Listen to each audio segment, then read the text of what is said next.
Felice, welcome to the show. Thank you for coming on. Thank you for having me. You're part of a small handful of people that I hold close to myself, and I say, if I could, I'd just chuck a bunch of money at you and invest in you as a person, because I'm super excited to see what you do. And I always think you're much older than you are because you have a great brain, and I love just throwing big questions at you and seeing what you say. So in that spirit, do you feel patronized by modern feminism, or do you feel empowered? Well, I think it depends on which feminism you're talking about. I mean, we're seeing so many different movements in this area. You have your classic Me Too feminism that we kind of all know about now, that's kind of changed the way we relate to each other in many ways. But you also have a backlash that calls itself feminism just as much, and is just as proud to say that it's for women.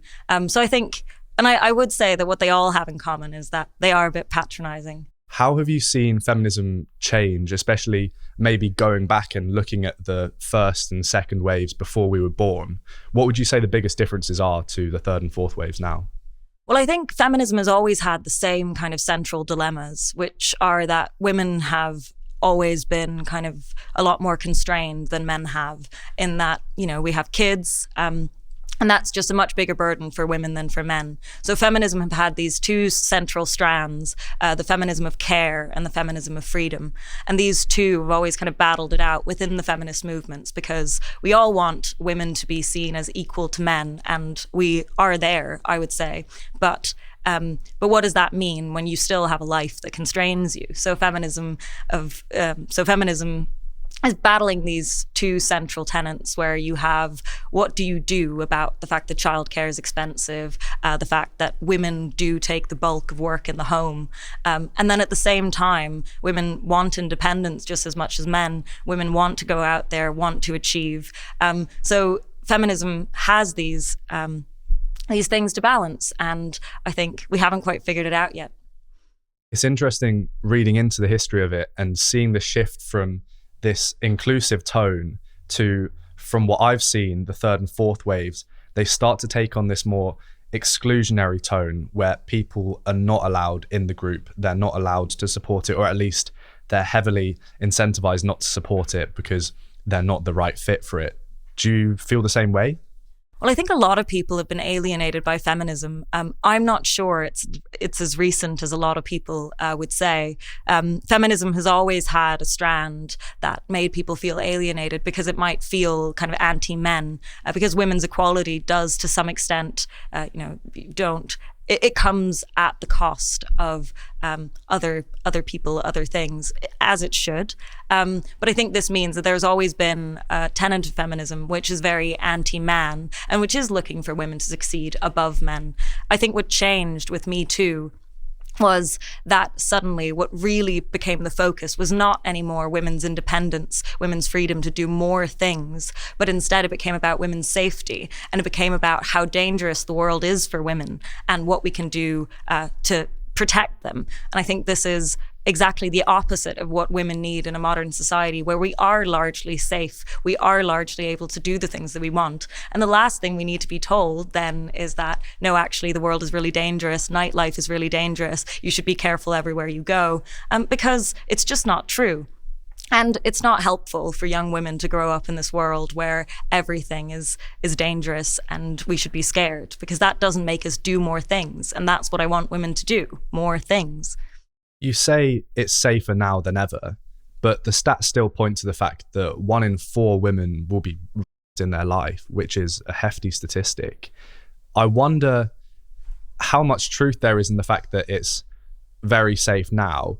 And also, just to pick up on the point of it now being focused on safety, why do you think it is now, when actually before, I just did public interviews asking loads of different women and an older lady about feminism, and the older lady said, you know, she used to get catcalled walking down the street all the time, more than anything she hears that her granddaughter gets now, and she didn't think about it. So actually before, it seems that it was less safe potentially, but now we're flagging the issue of safety when maybe it isn't as bad. Well, I think, so you brought up the statistic that 1/4 of women will be in their lifetime. I read the same thing before I went to university, that 1/4 of women would be on my college campus in the 4 years that they were there. The problem with these statistics is that they aren't true. it's not the case that a fourth of women are. It's actually the fact that when you look at the surveys that people do in this area, they've expanded the definition of what is. So while you still see in your head, a violent crime when you hear the word, actually, what a lot of these things are covering are things like pressure from a boyfriend to have sex when they don't want to, pressure, I will break up with you if you don't sleep with me, this kind of stuff, which is of course terrible stuff, really bad. And, I wouldn't wish it on my worst enemy, but it's not what we all have in our brains when we think of this word. So I think the way we're talking about these issues actually makes women more afraid than they're supposed to be. Because if I actually believed that there was a 25% chance that I would be in my time at university, I'd never go to university. That would be a ridiculous thing to do. It's a really risky thing, but it's not the case. And none of us actually believe that that's the case because it's not true. And I think it's a really dangerous message to be giving young women that the nightlife is this expensive, this dangerous. And I think the stats coming out off the back of these things, where we're all convinced that these things are a lot more prevalent than they are that something like 80% of young women at university are afraid of going out at night. Something like, I think it's 25% of young women are afraid to be on campus during the day. These things are not dangerous things, but we've convinced ourselves that they are. I think this is a lot more of a barrier to women's freedom in that women think that they're in danger all the time when really this is not true. Why has that come to be? Why have people changed that definition and stretched it more and more? Well, I think it's because it's politically expedient. So there is a problem with women, with violence against women, with sexual assault. These are not things you want to downplay, and they are things that you want to change. And I think that if you are in this world of advocacy for women who've experienced sexual assault, it's good for you. And this is not something anyone does maliciously, but it's good for you for it to look worse than it is. So if people think that 25% of young women will be, it looks like a bigger problem and more resources will be directed to it. Crisis centres for women should get funding whether or not 25% of women are. This should not be the grounds for things like funding, but I think this is part of where it comes from. The other thing is that I think people actually do believe that more things are sexual assault and today than they would have before. And part of this is good. We used to, things like marital was not considered because, you were considered the property of your husband. So anything he does is fair game. These things are very good that we've expanded the definition to encompass these things. But because we live in a sexual environment that's obsessed with the idea of consent and active consent, then anything that, is a slightly more uncomfortable experience between men and women, and especially among young people, this is not that uncommon, will be classified as something that is, if not, it is at least problematic. It's at least something that we should be worried about. And I think the modern definition of what is problematic sexual behavior is just a lot larger than it used to be. And this is both good, but it also causes a lot of issues for the way we relate to each other and think about how much danger there's out there in the modern world. So I guess what you're alluding to is that the demand for sexual abuse is potentially outstripping the supply?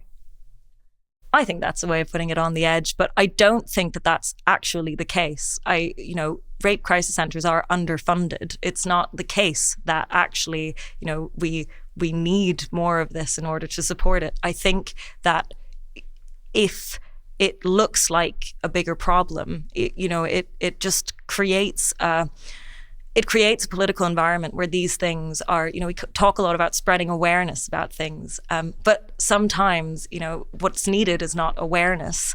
What's needed is actual support for the people who are victims of something really terrible. But now we put all this effort and money into supporting all women, into supporting, therapy services for people who've, had a experience that's been uncomfortable. But meanwhile, violent sexual crimes are still, people who experience really terrible things are still not getting the support that they need.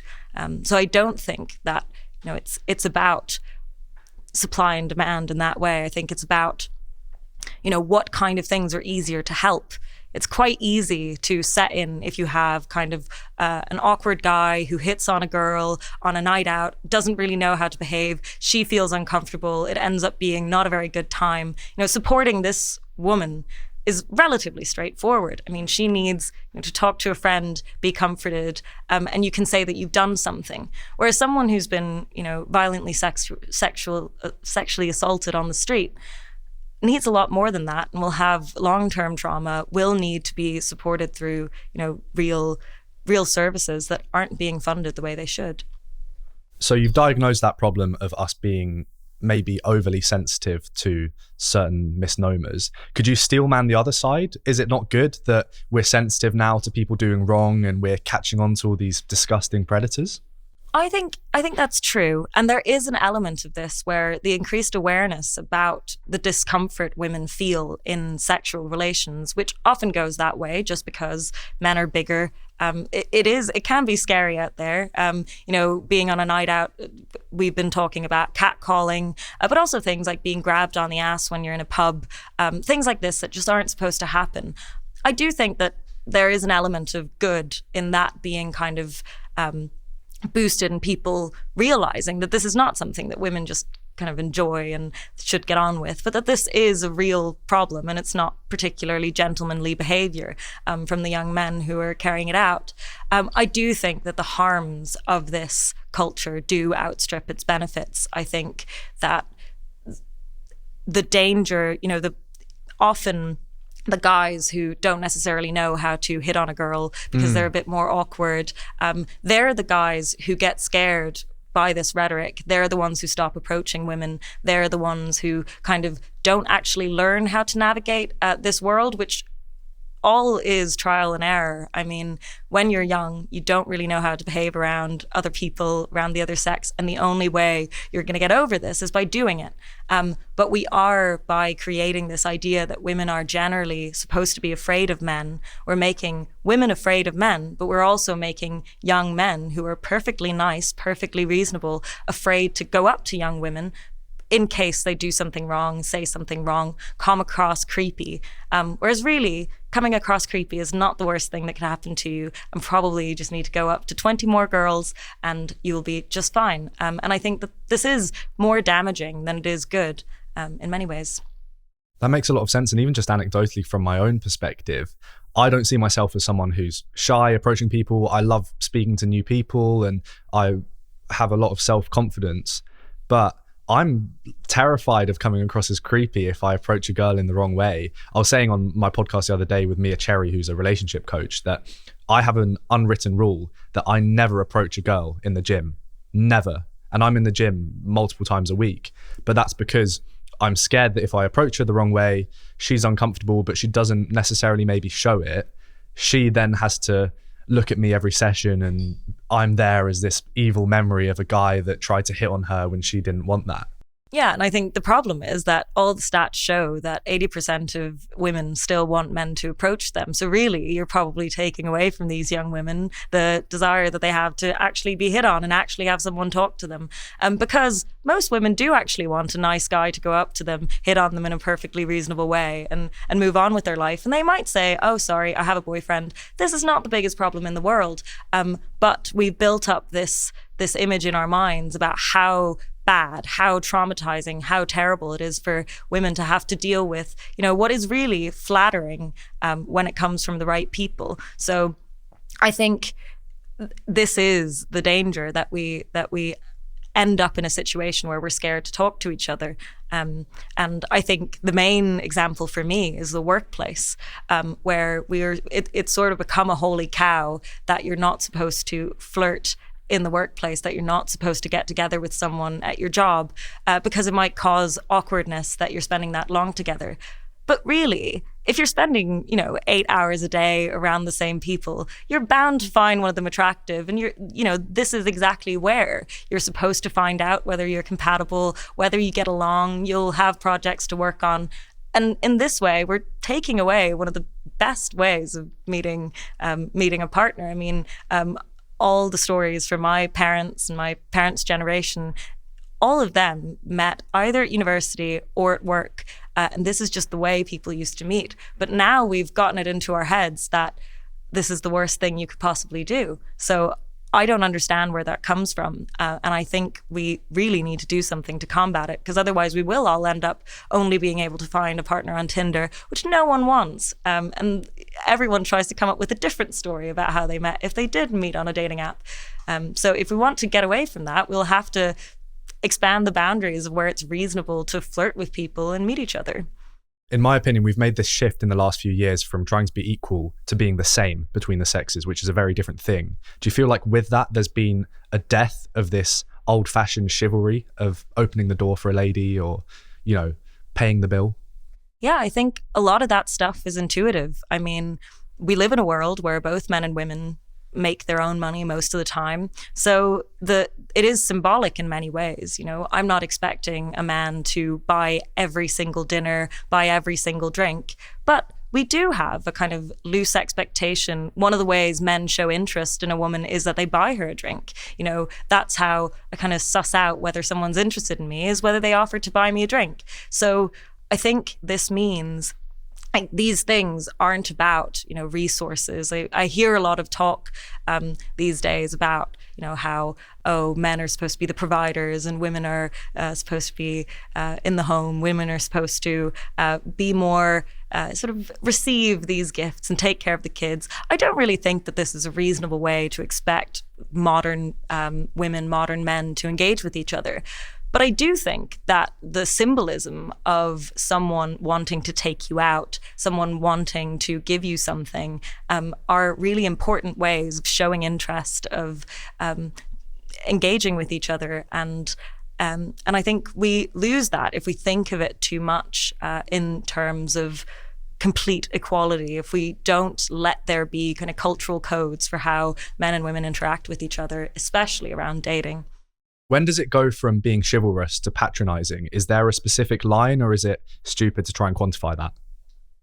Well, I think that's up to the individual person. I mean, if you think of a woman as a child, then you are patronizing her. I mean, usually when someone buys you a drink, they don't act as if, they're doing this for your own best, or they usually do it with a bit of a nervous, approach. Like, you never feel patronized when someone wants to buy you dinner or buy you drink. This is not when it happens. I think the patronizing element and where women feel uncomfortable with this discourse around men buying women drinks, men buying women dinner, is when we're talking about it in the abstract, and when someone says, well, the reason that the man is buying the woman a drink is because he's trying to show that he can provide for her, that, you bring up these old dynamics that I don't think are particularly helpful. And I think that's when women get uncomfortable, because that's when you're told that, it's because you're little and cute and you need someone to take care of you, which is not how most women feel now.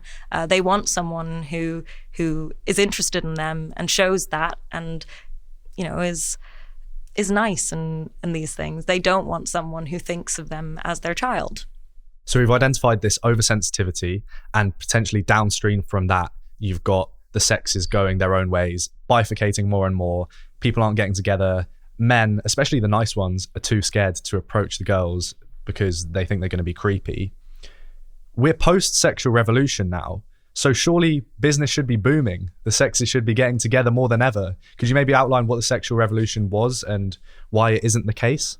Well, there's always been, throughout history, ups and downs in how much libertine, casual sex people are having. So, you have a big boom in the late 17th century, where a lot of people are sleeping around, mostly because the king was sleeping around. So it's not new that people, or that you have casual sex around. And what happened with the sexual revolution was that this was in a way made permanent, because what happened was that we got the pill, which meant that women were able to control their fertility, and they were able to, decide when they wanted to have kids, and it was totally up to them.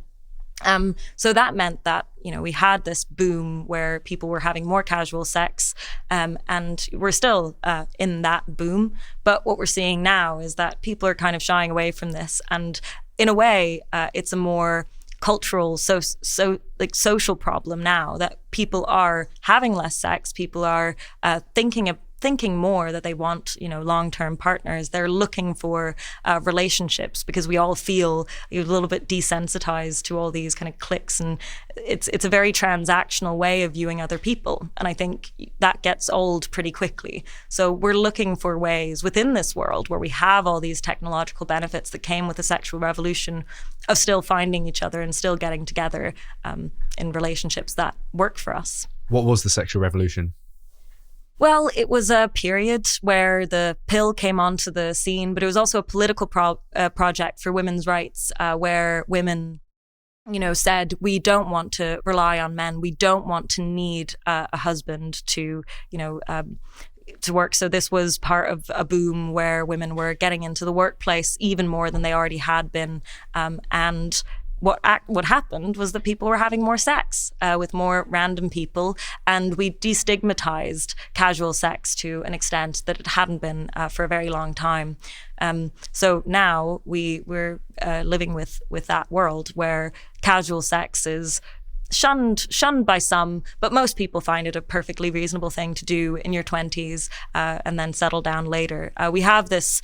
Your sex life now comes in stages in a way. You have the early nervous phase, then you have the phase where you're able to play around and where people are a lot more open. And then a lot of people still, find a long-term partner and settle down. And this is a completely new way of thinking about your love life, your sex life, and other people around you. It's fascinating. I've been going down this rabbit hole the last week, just watching a bunch of documentaries about Playboy. I don't know how much you've looked into it. Not a lot, I must admit. It comes along with the sexual revolution. It's part of it. You get the pill in the 1960s and you get Playboy. And it's this magazine that not only sells sex to people, but this lifestyle that comes with it. And it's made cool to have sex and go to all these parties. You get the Playboy mansion in West Hollywood, and you have Hugh Hefner, who's the owner. He's got 8 girlfriends at a time. And he does all of this in the name of female empowerment, which I think is very fascinating. And people go along with it. He was a free speech advocate. He believed that women had been suppressed, so the best thing for them to do would be to sell their bodies in a magazine because that's empowering. Do you buy into the idea that flaunting your body and using it, perhaps, I guess you could say, as a commodity, is empowering? I think it's empowering for some and not for others. I'm very careful with, the sexual revolution was a moment. And in that moment, it was a symbol of women's liberation. It was a time where the stigma around women's sexuality went away. We for so long, men were free to sleep with however many people they pleased. You had brothels, prostitutes. Sex work was looked down on immensely, but women and normal women would not have that same freedom, and they would be completely socially ostracized from engaging in these behaviors. So I think it was a really important moment in history where this feeling that sexuality was owned by both sexes really came to the fore. Whether it is generally empowering to sell your body, to flaunt your stuff, I don't think you can say that. And I think that depends on what cultural moment you're in. And I think now we've gotten to a place where we're so oversaturated with these images of sexualized bodies, and it's everywhere, that actually it no longer feels empowering. It no longer feels like something that, is releasing women from shackles. It now feels like something that, a lot of people point out that this is men kind of like this world where women are more sexually liberated. They don't wear a lot of clothes. They can kind of get whatever they want. And this is actually in many ways a men's world just as much as it is a woman's world. But I think it's important not to forget where this comes from and why it was so important at the time that women did get this opportunity to engage in public life, for want of a better word, in the same way as men did. Let's drill down into that a bit deeper, and to finish the story with Hugh Hefner as well. All of these documentaries now are his ex-girlfriends coming out saying that actually he didn't care about free speech and he was manipulative, used them, told them to have sex with him when, where, and they had a curfew. They couldn't even go out the house. So it very much seemed that he benefited from their empowerment more than they did. Do you feel like that's the case now as well? We were speaking about it just now. Let's really dig into that a bit more. Have women been duped into something by men that actually benefits the men more than the women? Well, I think there have always been people like Hugh Hefner who exploit a cultural moment. I mean, not all women were manipulated into sex dungeons during the sexual revolution. This was one very, very powerful rich man in Hollywood who was able to do this. For most women, this was on college campuses where they were suddenly able to participate in this party culture. There's a very good story from Camille Paglia, who talks about how in her time in university, there was a curfew on men, but not on women. And they were told that, it was because they were trying to protect the women, because, if they went out and participated in social life, they would be raped, they would be assaulted, and so therefore they were locked up in their dorms. And the women ran a campaign, which slogan was very provocatively about the freedom to risk rape. And this is not because these women wanted to be raped, of course. This was because they recognized that the world is dangerous, and that if you engage and if you go out into the night, there will be men who are creepy. There will be people that you don't want to meet, but we want to take that risk upon ourselves. We don't want someone else to determine for us what we're allowed to do. So Hugh Hefner locking women into his house is a problem. But what was actually happening everywhere else was that women were taking on the responsibility of the world, and they wanted to participate on equal terms with men. They wanted to engage in the dangerous nightlife culture that was going on at the time, the sex, drugs, and rock and roll. They wanted this to be just as much women's property as it was men's. So I think just then as now, there are people who will be exploited. There are people who will use certain cultural norms to, for their own benefit. And often this will be rich men. This is how the world has always worked. But I don't think this means that the world at large, or the culture at large, was less empowering or was not good for women. Because I don't think we know how good we have it today. I don't think that any young woman growing up today can really know what it was like to be, their great grandmother who had to have 10 kids, and this was kind of the way things worked. So I would be very careful with sort of saying that the modern world is kind of duping women or leading them on, because really, I think we have it very good. And I think young women today are in the best place we've ever been.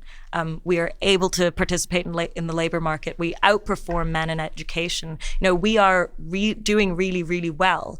And I think the way we talk about men and women today makes it sound like we're living in some hellscape.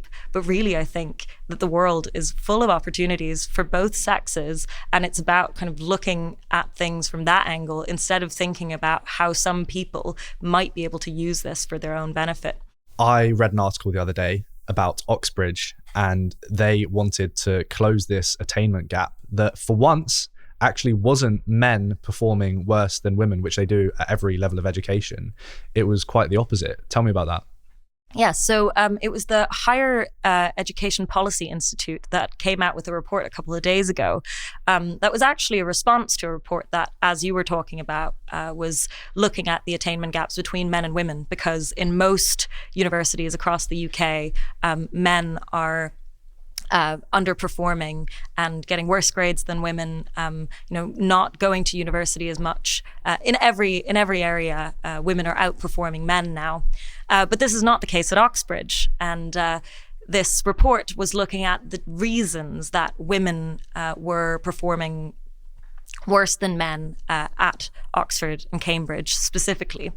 And what came out of this report was incredibly depressing, because the conclusions to the report was that to decrease this gap, women, the reason for the gap was that the tutorial system at Oxford, where you have very intensive one-on-one tutorials where it's a professor and 2 students or a professor and 1 student, that this was a too combative environment for women, and that exams were too high pressure because of PMS and menstruation, which might, afflict women during an exam period. So you're reading this report, and all of the language is exactly the reason women were kept in the home, why we shouldn't be educated at universities, because that's a too high pressure environment. What would really be good was if women were just reading at home, at leisure. So this report that's supposed to be about women's empowerment, it's supposed to tell us, what women can achieve, supposed to talk about, decreasing this gap, is talking about how women are too meek and too, agreeable to be a part of the universe of campus life at one of the best institutions in the country, which is, by the way, renowned for this tutorial system. This is why people go to Oxford and Cambridge in the first place, is because they will get intensive, good education with close contact professors. And taking that away because women can't handle it seems very regressive to me, and not at all empowering as this report was making it out to be. I mean, the logical conclusion of that is that you have 2 types of jobs in the world from that. You have the easier jobs for women because they can't cope with the harder stuff, and then you have the proper hard graft jobs that only men can do. It sounds familiar. Yes, indeed. And I think one of the very interesting things that is going on right now is that you have a discourse on the right, which is very much inspired by Jordan Peterson, Mary Harrington, Louise Perry, these people who are kind of engaging in backlash against the pill, the sexual revolution, who talk about these things, how women are less suited to certain things because they are more agreeable, because, we have kids, because of the way, because of differences between men and women, that women should take on more traditional roles. They should embrace their femininity and things like this. And that's going on the right. And then on the left, you have similar ideas about how women are agreeable, women aren't as combative, don't take as many risks, and that this should mean that we should change the entire way society and institutions are structured to basically equalize and make, in this case, where we have women outperforming men everywhere else and men outperforming women at Oxbridge, and all the solutions that are proposed are there to, decrease this gap. But all of them end up taking away the thing that makes that institution special. And then, yes, men and women will all be performing at the same level, but that level will not be the highest level women and men can perform at, because we are so obsessed with the idea that men and women are the exact same that we can't see that some systems may disproportionately benefit men, but the women who do succeed in those environments are just as deserving of high quality, Oxbridge education. And maybe the conclusion to these reports is that not everyone is suited for an Oxbridge education, that it's not the best environment for every single person. But it never has been. This is a very specific, specialized place for people who want a specific kind of academic experience. And going to other universities will often get you a just as good job, just as good, quality of life, will increase your life chances in all sorts of other ways. But if we just take away anything that causes some generalized disparity between men and women, we will just make the world worse. It's the bipartisan left-right femme coddling horseshoe. It's great. I'm really just sort of annoyed looking at the way it's the same thing going on all sides. You don't have a kind of a movement that is positive about what it's like to be a young woman today. You have no movement that is saying, hey, actually, there are a few issues still left to solve. There are a few things we should still kind of get our heads around. You could improve relations between the sexes in many ways. But there is no movement that is fighting like this. You have, one side that wants, women to take on more traditional roles because of their temperament. You have another side who clearly thinks women are having a horrible time of it, again, because of their meek temperament. There's even a very interesting change that's been going on in the abortion movement. The anti-abortion movement, which always used to, I live in Ireland, and in Ireland you have quite a more vocal pro-life movement than you do in other countries, because abortion was only put into law in 2018. So you still have a very vocal pro-life movement. And I went along to one of these marches to see, what's going on. And what you think about when you think about a pro-life activist, you think of someone who's, talking about the rights of the fetus, the rights of the child, how, the killing of babies. This is the kind of language we're used to thinking about in terms of the abortion discussion. But the first thing that came out of this woman's who was doing the main speech's mouth was that she felt sorry for the women who, since this had been set in, had to have an abortion, and that the traumatic experience of having an abortion. So we're centering the woman's emotional life, even when you're in a movement that should be clear cut in a situation where it should be about this, the rights of the child. This is what the movement is built on. Even then, the thing that gets purchased, the thing that they think will have political appeal, is to say women are traumatized by having abortions. Abortions are bad for women, and that we need to protect women from having to make the choice of having an abortion, which is a really interesting shift that's going on in every single political movement that in some way centers women, no matter where on the political spectrum it is. How do you see the Trump presidency impacting these things? Well, I think for starters, it is worrying for abortion rights in many ways to have a Trump presidency, not because Trump has promised to get rid of abortion rights or any of this stuff, but as someone who does believe in the woman's right to choose. The sort of taking away of Roe v. Wade and no political pathways to, giving women the right to choose.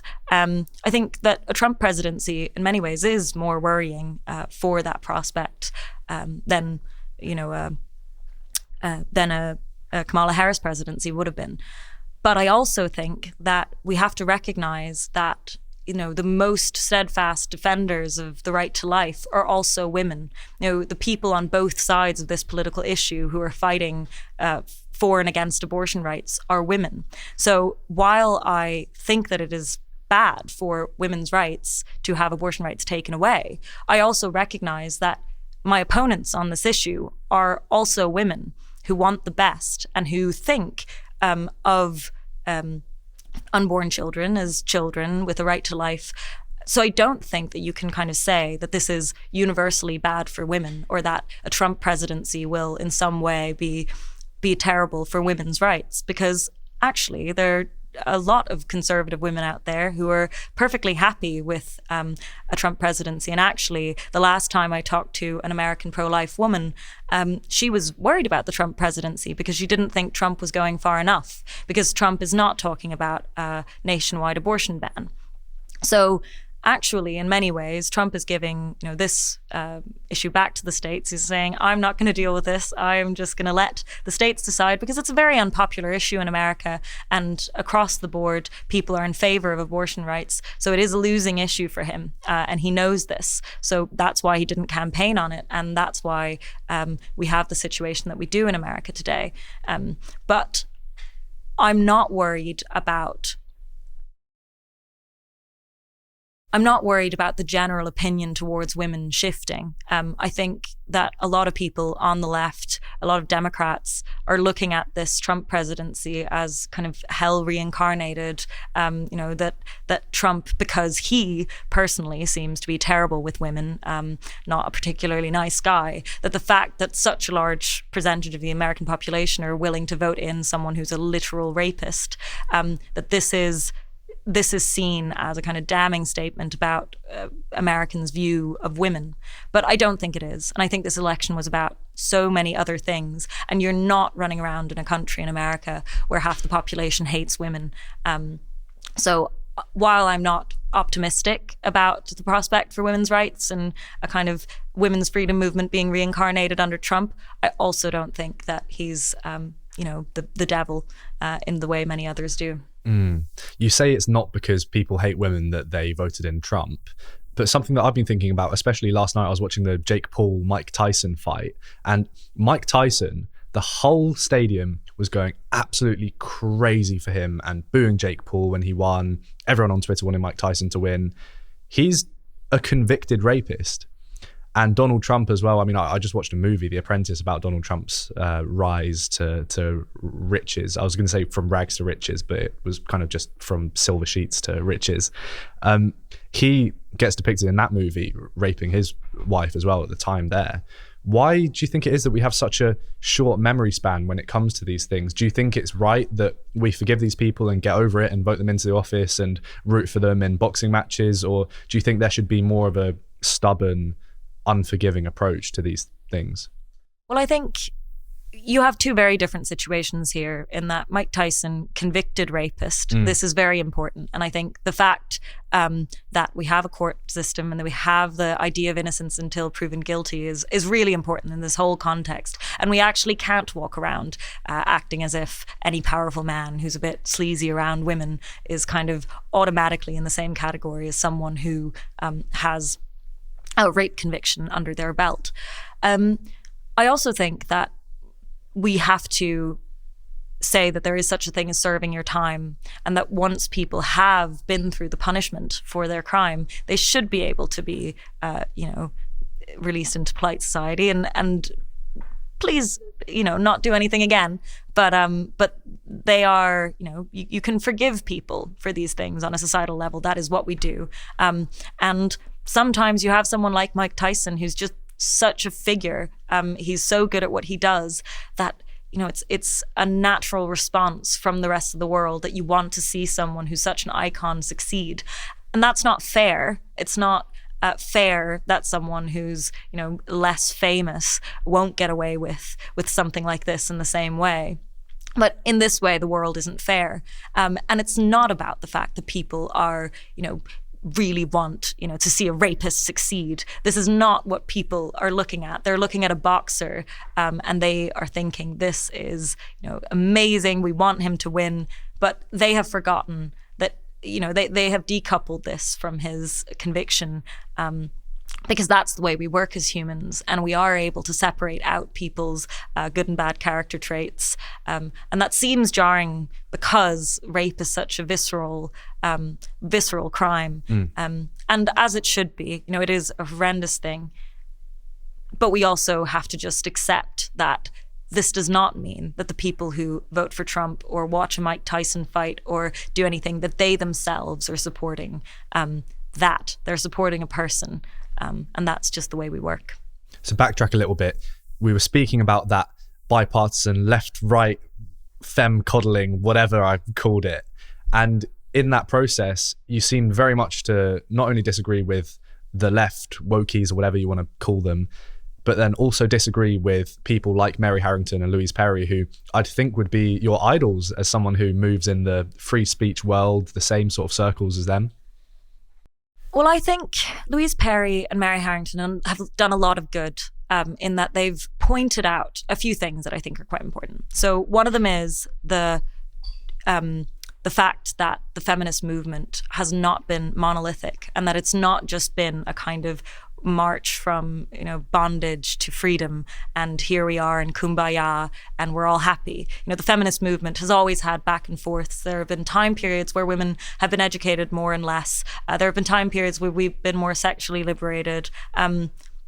So I think Mary Harrington especially does a very good job of pointing out that the story of women's liberation is not so simple as we sometimes make it out to be.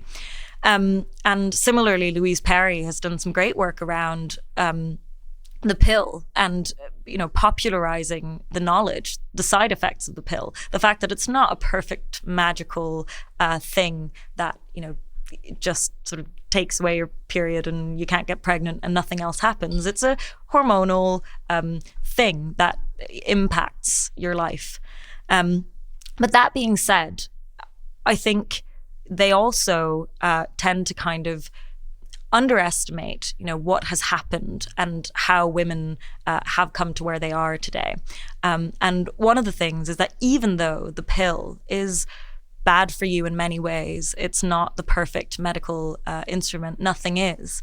It really has changed the game for women. I mean, without the pill, we wouldn't be going to university in the way we are. We wouldn't be, smashing it in workplaces. We wouldn't be where we are today without being able to ourselves decide whether we want to control our fertility. I mean, often we speak as if the pill is something we're forced to take, right? And sometimes they give it to 15-year-olds that should never have touched sort of something like this. But often this is something that women choose, and we decide that, yes, I want to fuck up my hormones a little bit. I know I might, but actually this allows me to determine who I want to sleep with, when, what that means for me. And this is a really, really important freedom for women that I often think they underestimate how much has impacted the world.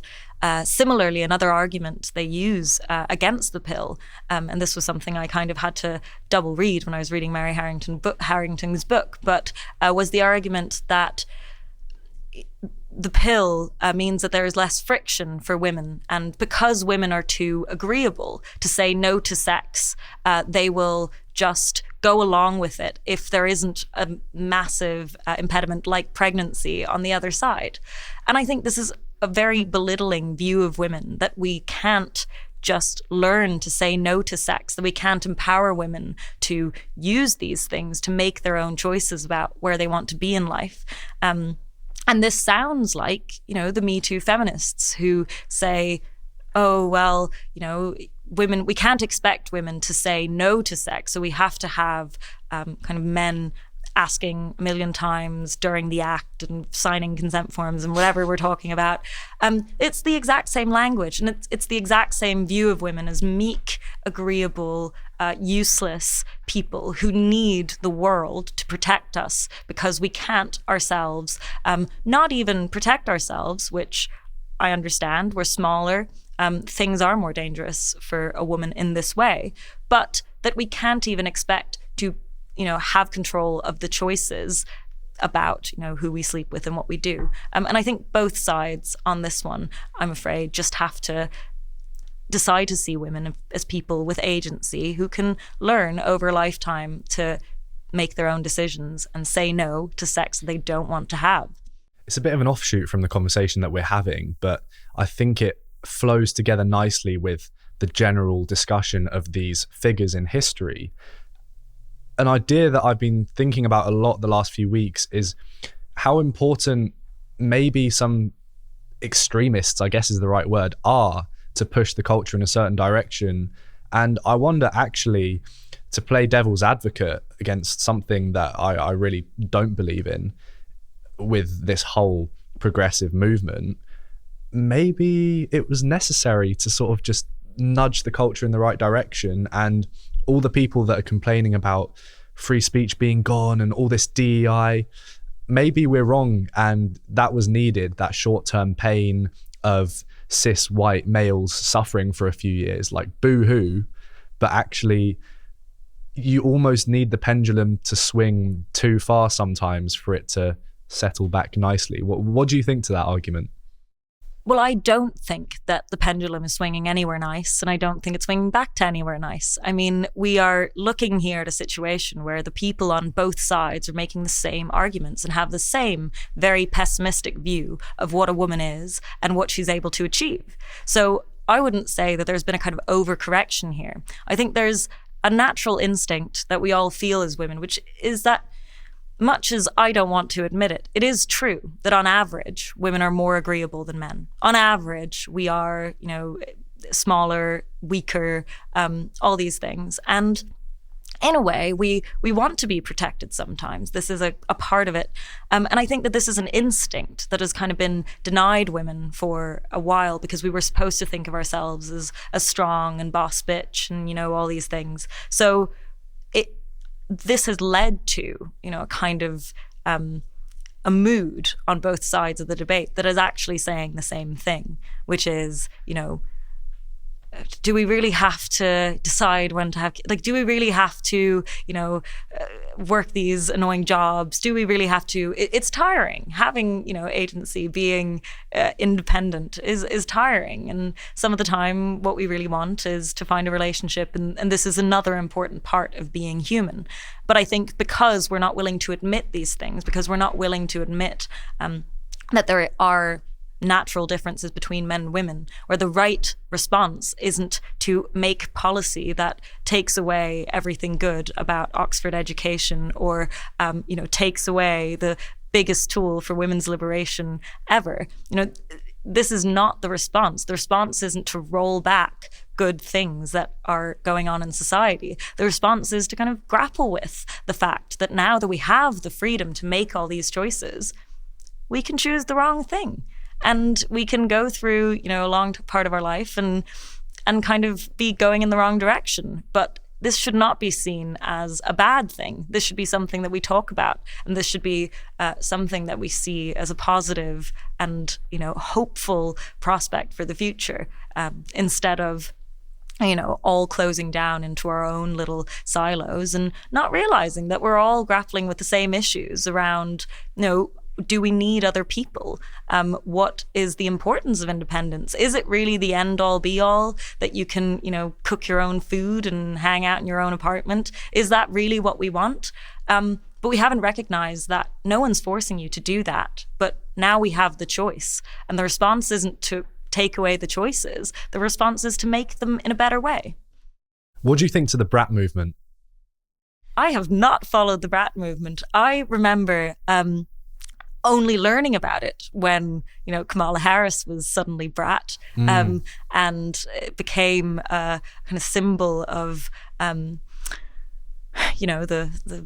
female president. But I think, as far as I understand it, you must correct me if I'm wrong, but this is about it's the boss bitch woman, but also she's on drugs.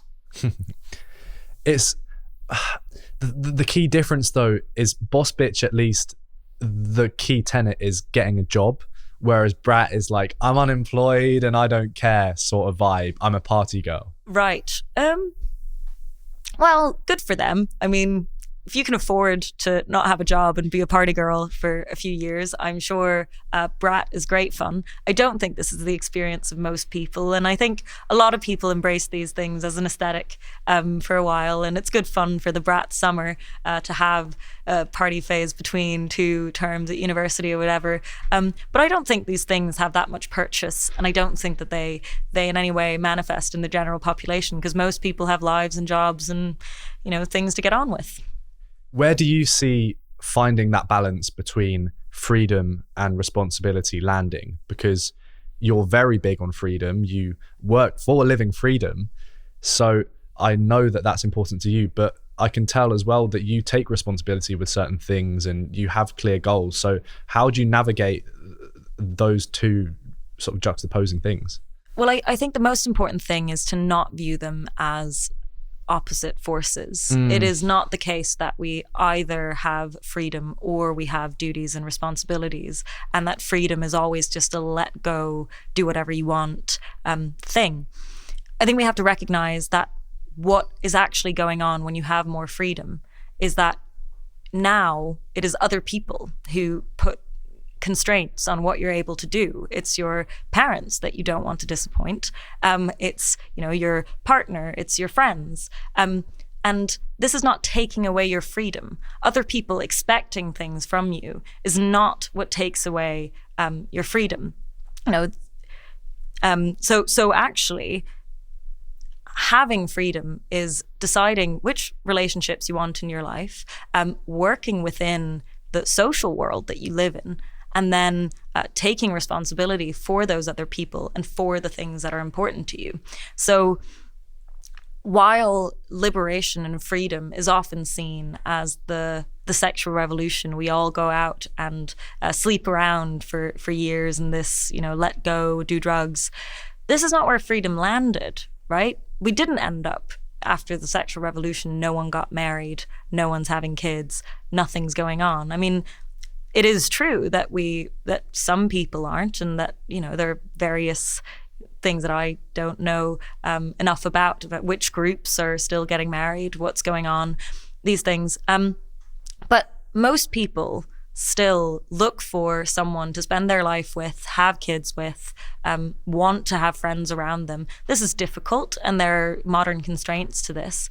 But freedom didn't mean that we all just didn't care about each other and did whatever we wanted. Freedom meant that we were able to and still didn't. And I think that's a hopeful story, and one that we could probably learn from. But I think we need to get less scared of social constraints. I think we need to be less scared of thinking about other people around us as putting demands on us. We often talk about this in the free modern society as a bad thing, but I actually think it's all we have left. We should embrace it and lean into it, and we should demand more from each other and think of each other as, the most important things in our lives. To zoom out from sexual revolution, feminism, how do you see freedom, responsibility, everything that we've spoken about today, more broadly affecting university life and students? Do you feel like people are there to learn and pursue a specific career goal, or do you feel like most people are there just to party away 3 more years that they don't know what else to do with? I think there are many different people at university, and some people are there to party. That's definitely true. Some people are there because they want a degree in something. I think one of the main things that's happening on university campuses is that because we are free to do whatever we want after, we have all these options and we're doing really well. I mean, so many people are going to university. It's massive. It's good fun, lots of partying. But we've also gotten afraid of demanding things from students. And more, you walk into a lecture hall or a classroom and you're told that, don't worry, we will, there's a therapist down the hall, and if you ever think about committing suicide, this is the number you call. And the university is afraid of, what students will do and how students will behave. And we are seen as this kind of fragile group of people running around. And I think what's happened is that you have this world of not a lot of official scaffolding. We don't have lots of people can now afford to send their kids to university. We're free from financial constraints, many of us. This is kind of the world we live in. But we still feel young and insecure and anxious about what we're going to do with our lives. And now we have nothing to blame it on. How much of this can you blame on the older generation, and how much is down to us being ungrateful and looking for something to feed into our victimhood? I think the millennial generation are the kind of authors of the therapeutic environment that we find ourselves in. It was the millennials who decided that we all needed to kind of, that childhood was kind of traumatizing and that we needed to be followed through life in this very direct way. So I think these words, kind of DEI, mental health, therapeutification of education, all happened with the millennials, and we're just dealing with the consequences. I don't think we've ever known a world where we weren't asked to think about how we felt all the time. I don't think that, we feel it's totally natural that the university has a mental health section that's larger than its faculty almost in some places. We don't see this as strange because it's all we've ever known. We've always been told that there is support of this kind of mental health kind just around the corner. So I don't really blame us for thinking we need it. But a lot of what's going on is that it's hard to be young and it is a bit daunting and we don't know where we're going. There's a really funny statistic that came out a few years ago where they interviewed people and asked this massive cohort whether they were feeling anxious or depressed in general.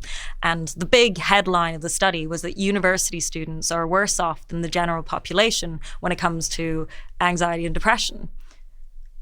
Of course they are. It's like 20-year-olds in a big place who don't know what they're doing. They're not settled in anywhere. It's not strange that this is the anxious and depressed bit of the population. So this has made universities rethink exams and anxiety help and these things, whereas really that's just what it is to be young, is to be probably, on average, a little bit more anxious than the average population. Because the average population is like 60-year-old who maybe is worried about getting grandkids. We're worried about whether we will have kids, whether we will find someone to marry, whether, we've chosen the right education, whether we're going to pick the right job, whether we're going in the right direction. This is anxiety inducing, but that's not a problem. And we don't need to fix it. We just need to, keep going and keep doing things, and we will figure life out. And I think this is just the wrong way to look at young people as these kind of fragile people in need of help. I saw this super interesting, really profound interview with Lauren Southern and a guest who I forget the name of, but they were speaking about this rampant rise in suicide rates, especially in young people at university. They're stressed out, they're anxious. And this guest said just this beautiful analysis that I think encapsulates it. And it's that kids always want to kill themselves, but what they should understand is that it's more of a metaphorical suicide. When you transition from being a kid to an adult, you kill your old identity in many ways, and you shouldn't seek to do that for the sake of doing it. But naturally, you're going to grow up. You're going to stop believing in things that you used to believe in. You're going to have new hobbies. You might have always thought you were going to be a pro football player, and then you injure your knee and have to switch to become a plumber. You never know what's around the corner. And it's so depressing that everyone seems to think that this desire for completely changing themselves and sort of going against their old self is a problem and unnatural, when it's completely natural. It's not a bug. It's part of the process of growing up. Absolutely. And I think older people are afraid of saying, you'll see when you get older. This used to be the way older people reacted to young people being worried about life. You used to be told that, you'll figure out what a problem is once your mom's gotten cancer, or the, house bills can't be paid. This is, you're dealing with small problems here. And this used to be the older generation's response to the whining of young people. But now, for some reason, because I think of social media, because the world young people are facing is so alien to the older generation, they now are kind of leaning into this idea that young people are facing this unique problem that is actually massive, and that we are, the anxious generation. And I don't think, while there might be some truth to it, I don't think it's a helpful way for older people to engage with young people, that we are probably worse off than they are. Because really, every generation deals with their own set of issues. And the response of older people has to be, it won't be that bad. You'll get through it. We all get older. This has to be the kind of general view, because otherwise young people will be worried about their future. That if you don't even have your grandmother saying calm down, what do you have to lean on as a kind of some idea that the future will be just fine? I've developed quite a pessimistic view on what we've been given by the older generations, because I do think we've been fucked over. And I said this in a question to your panel at Battle of Ideas this year, where you were speaking about boomers versus zoomers, how you bridge that intergenerational divide. And when I essentially laid the blame finger a lot on the older generation that are actually institutionalizing things like DEI or safe spaces and coddling our generation, a guy stood up to the left of me, some 40-year-old gammon, and was like, no, the problem is you guys. You are the issue. You guys need to take responsibility. And it's so funny seeing that oversensitive reaction, not wanting to accept that there is a housing crisis. There is the stat that 50% of kids in London, when they reach the age of 15, they will not have a father in the home. There are all these different factors that are contributing to our lives. But at the same time, what he did touch on that is valuable is that we do still need to take responsibility, because whining about it isn't going to make it any better. And that's the way I see it. I think we have in many ways been dealt a very problematic and dodgy hand, But at the same time, technologically, we've been dealt the best hand in history by a million miles. I always like to say that, even a shitty smartphone in our pocket, like an iPhone 6 that's decades old now, has a million times the processing power of the Apollo 11. Do you know how nuts that is? Now we've got ChatGPT to Google whatever we want on.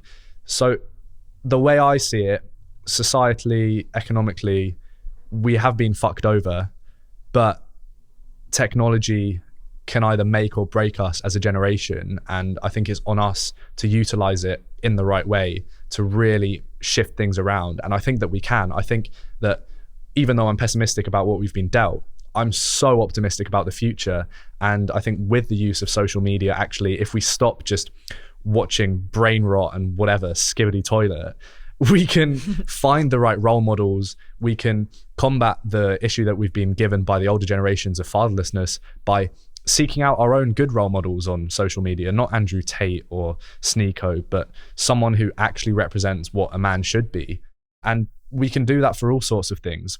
We can build communities that we meet up with in person rather than just Snapchatting or whatever that's super shallow, and really use that technology to make us the best generation and most flourishing that's ever been. Yeah, I think I'm equally optimistic about young people. I think when you look at the stats, then maybe young people seem to be in a terrible way. But when you talk to young people, most of them are interesting, doing cool things, having cool projects. So I really am hopeful that young people will make the most of the cards we're dealt. And while I'm with you that we are uniquely facing a housing crisis and various things, it's also the case that, financially, if you looked 100 years, if people looked at what we're complaining about, we really are doing incredibly well. And one of the things that's really interesting about the crisis of people not having kids is that one problem is that people feel, that they aren't finding a partner at the right time, all these things. But one of the main things is that people have very high expectations for what their life is supposed to look like when they have kids. So I'm Danish originally, and there is a very interesting kind of study going around Denmark with how many women want a kind of extra help and pay for extra courses and extra support during pregnancy. And this has skyrocketed. And people view sort of having kids as a very intense thing that requires a lot of resources, and that you have to be settled in life before you can have kids. And this is good in some ways. People are expecting more from themselves, expecting more from the world around them, but also people having fewer kids because they think that it requires more. But this is about how we view having kids, about how we view the world. This isn't a kind of factual reality that we are way worse off because it's harder to be able to afford having kids, buying a home. These are problems, and these are things that we should try to solve politically. There are some very interesting movements going on around, housing, trying to fix the university system, trying to fix some of these things that we've been dealt. But we shouldn't be so pessimistic about what our actual opportunities are. If we look point blank at the world in front of us, we are very well off, and we really will be able to do very great things. Felice, thanks so much for coming on The Next Generation. Where can people find your work if they want to check out more of it? Well, you can find me on Twitter at @FBasbøll. I work for an organization called Living Freedom that does summer schools and cool projects for young people. So if you're interested in anything around debate or freedom, you can find that. You can find the website. You can also find, I think we're on Twitter as Living Freedom UK. But yes, I think find me on Twitter. That's about it. Substack? Are you on Substack? Well, I don't use it that much. Your Substacks are great. Plug your Substack. Okay. Well, I also have a Substack that I very occasionally write on called First Room of My Own. So you can find me there. I've written some things about universities and young women and things like this. And you need to write more because you're fucking great. And we made that deal that I need to make more content because that's what I want to do. And you need to write more because I that's what you want to have write. 2 articles coming out. Actually, you'll be very proud. I have written a review of Sally Rooney's new book. And I also have an essay coming out, or an article coming out on exactly this thing we were talking about with Oxbridge women in The Critic very soon. So you can look out for that. Beautiful stuff. I'm so excited to see what you do in the coming years.